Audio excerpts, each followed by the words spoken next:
Sahabat-sahabat Kristus, salam jumpa dalam acara Sabtu, Sarapan Bersama Tuhan. Adapun menu sarapan hari ini diambil dari Yohanes pasal 2 ayat 11. Hal itu dibuat Yesus di Kana yang di Galilea sebagai yang pertama dari tanda-tandanya. Dan dengan itu ia telah menyatakan kemuliaannya dan murid-muridnya percaya kepadanya. Sejatinya pesta perkawinan juga merupakan kebudayaan. Dan lazimnya suatu kebudayaan maka wajar apabila pesta perkawinan berbeda antara satu bangsa dengan bangsa-bangsa lainnya. Bahkan berbeda juga antara satu suku dengan suku-suku lainnya dalam satu bangsa. Selain itu adalah suatu keniscayaan apabila sebagai kebudayaan maka pesta perkawinan juga mengalami perubahan dari zaman ke zaman. Saya masih ingat bahwa puluhan tahun lalu pada waktu saya masih kecil, pesta perkawinan selalu diadakan dengan sistem piring terbang. Istilah unik ini merujuk kepada cara piring-piring makanan yang dibagikan secara estafet kepada para tamu yang duduk berjejer menghadap ke arah pelaminan. Setidaknya ada 5 macam masakan yang dibagikan, dimulai dengan sup dan diakhiri dengan nasi goreng. Lalu sebagai penutup dibagikan semangkuk es puter. Nah, pembagian semangkuk es puter inilah yang menandai dimulainya acara rebutan balon yang menghiasi gedung perjamuan. Apakah sahabat-sahabat Kristus pernah hadir di dalam pesta perkawinan semacam itu? Apabila pernah, maka hal itu menunjukkan bahwa kalian satu daerah dengan saya dan juga sudah tua sama seperti saya, atau bahkan lebih tua dari saya. Bagi kalian yang tidak pernah mengalaminya, silahkan berbagi kisah tentang kebudayaan pesta perkawinan yang lain yang pernah kalian hadiri, baik pada masa lalu maupun pada masa kini. Tuhan Yesus Kristus bersama para muridnya suatu hari hadir di dalam suatu pesta perkawinan di Kana yang di Galilea. Mungkin diundang karena masih ada hubungan kekerabatan dengan sang mempelai. Hal ini didukung dengan fakta keberadaan Maria, ibu Tuhan Yesus Kristus, yang ikut menjadi panitia pesta perkawinan tersebut dan memiliki kuasa atas para pelayan. Yohanes pasal 2 ayat 1-5. Juga didukung dengan kehadiran para saudara Tuhan Yesus Kristus yang sesudah pesta usai lalu pergi bersama dengannya ke Kapernaum. Yohanes pasal 2 ayat 12. Pesta perkawinan pada zaman perjanjian lama diawali dengan perjamuan makan untuk tamu-tamu undangan. Kejadian pasal 29 ayat 22. Yang kemudian berlanjut selama 7 hari. Kejadian pasal 29 ayat 7 dan 28. Hakim-Hakim pasal 14 ayat 12. Pada zaman perjanjian baru tidak ada catatan seperti pada zaman perjanjian lama. Tetapi nampaknya kebudayaan itu masih berlaku di Israel pada zaman Tuhan Yesus Kristus. William Barclay yang merupakan pakar tradisi perjanjian baru menyatakan bahwa sesuai dengan ketentuan hukum Yahudi, maka pesta perkawinan di Kana pasti berlangsung pada hari Rabu. Dan biasanya berlangsung lebih dari 1 hari.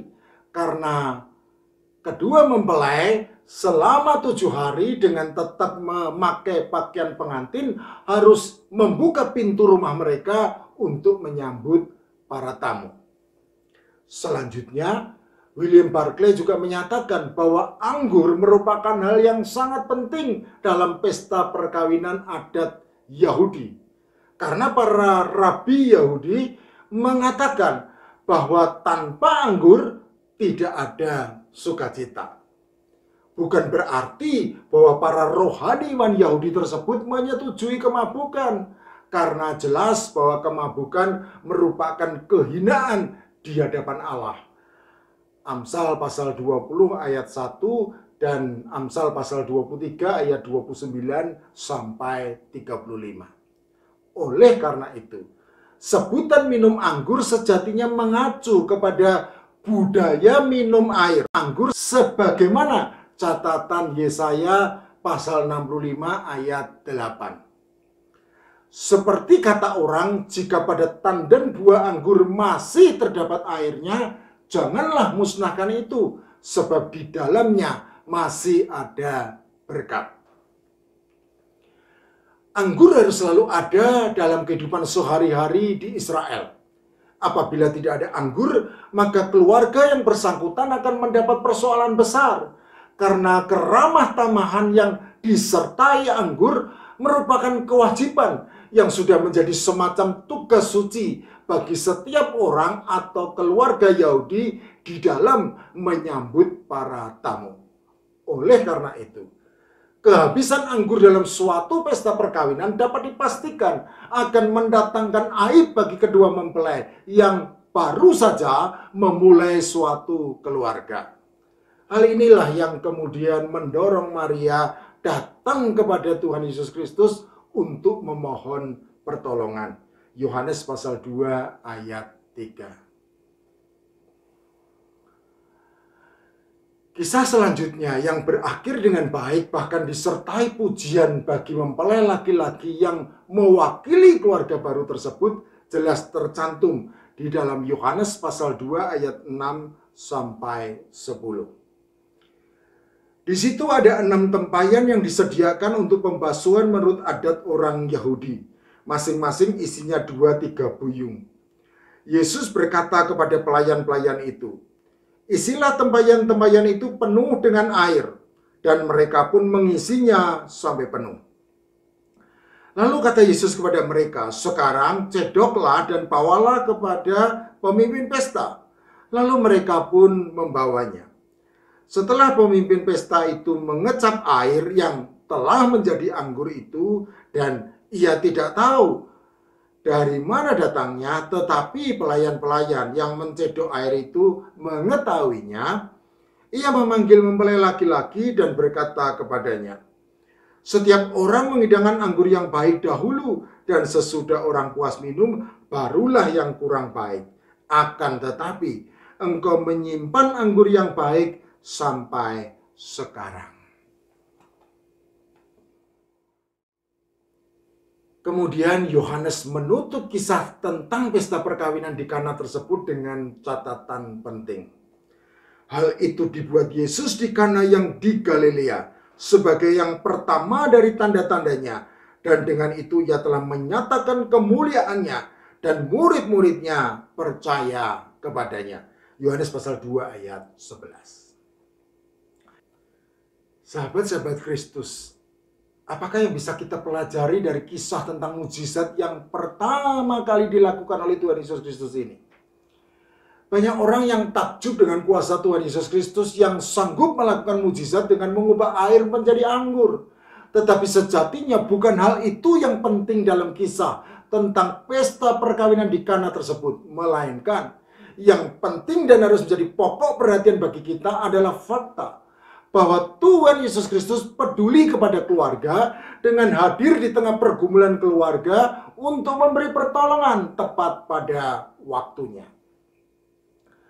Ungkapan bijaksana berujar, ketika jari menunjuk rembulan, janganlah melihat jarinya, melainkan perhatikanlah rembulan yang ditunjuk oleh jari tersebut. Mujizat yang dilakukan Tuhan Yesus Kristus di Kana yang di Galilea dicatat oleh Yohanes sebagai yang pertama dari tanda-tandanya. Oleh karena itu, janganlah melihat mujizatnya, melainkan perhatikanlah tanda-tanda yang ditunjuk oleh mujizat tersebut. Yaitu bahwa melalui mujizat di Kana yang di Galilea tersebut, Tuhan Yesus Kristus menyatakan kemuliaannya, yaitu kemuliaan yang diberikan kepadanya sebagai anak tunggal Bapa, penuh kasih karunia dan kebenaran. Supaya semua orang di dunia tahu bahwa firman itu telah menjadi manusia dan diam di antara manusia. Yohanes pasal 1 ayat 14. Dan itulah yang membuat murid-muridnya percaya kepadanya. Yohanes pasal 2 ayat 11. Kata tanda di dalam bahasa Yunani adalah semeion.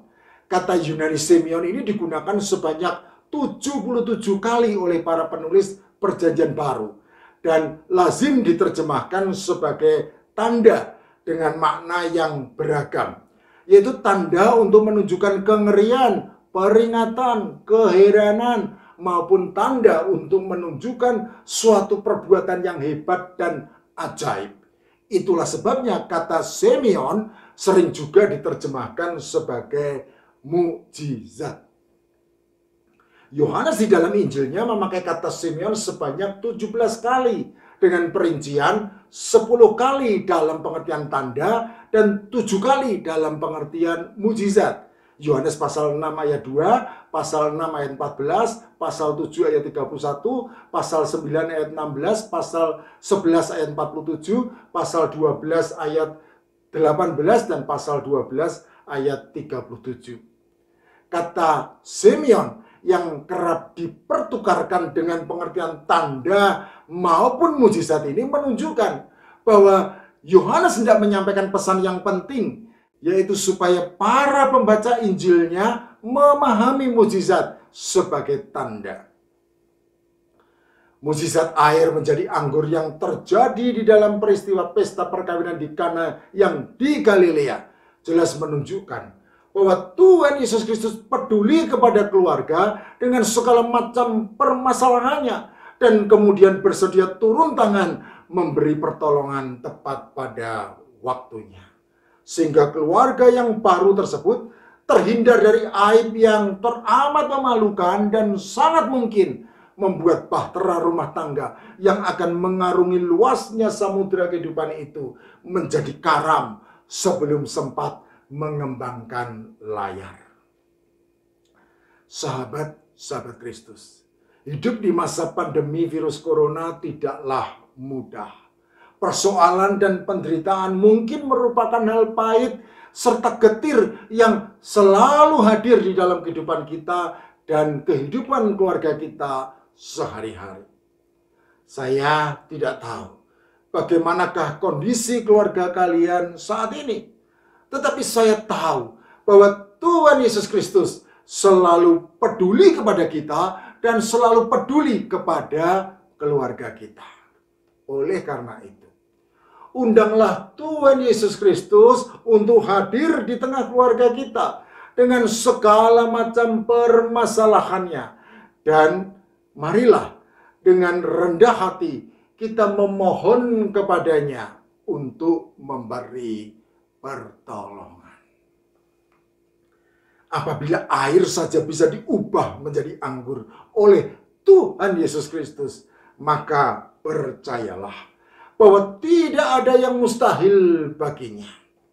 Anggur adalah lambang sukacita, dan anggur tersebut akan selalu tersedia bagi kita dan tersedia bagi keluarga kita yang percaya kepada Tuhan Yesus Kristus.